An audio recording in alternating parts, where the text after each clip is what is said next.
Bull Mouse Publishing House presents Other People's Money and How the Bankers Use It by Louis Brandeis, narrated by Peter Lerman.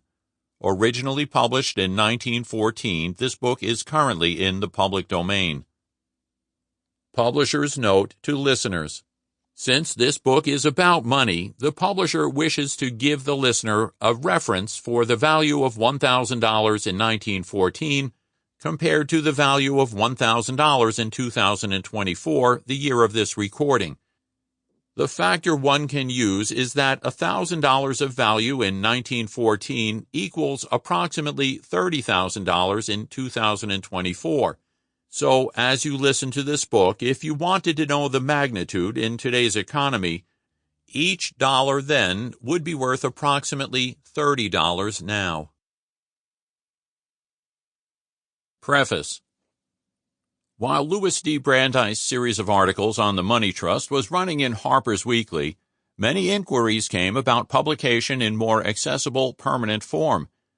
Even without such urgence through the mail, however, it would have been clear that these articles inevitably constituted a book, since they embodied an analysis and a narrative by that mind which, on the great industrial movements of our era, is the most expert in the United States.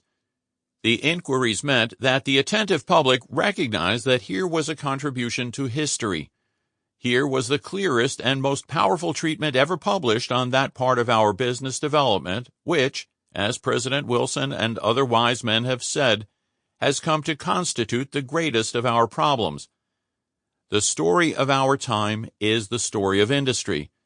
No scholar of the future will be able to describe our era with authority unless he comprehends that expansion and concentration, which followed the harnessing of steam and electricity, the great uses of the change, and the great excesses.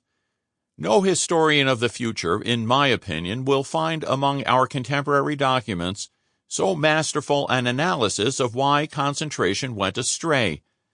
I am but one among many who look upon Mr. Brandeis as having, in the field of economics, the most inventive and sound mind of our time. While his articles were running in Harper's Weekly, I had ample opportunity to know how widespread was the belief among intelligent men that this brilliant diagnosis of our money trust was the most important contribution to current thought in many years.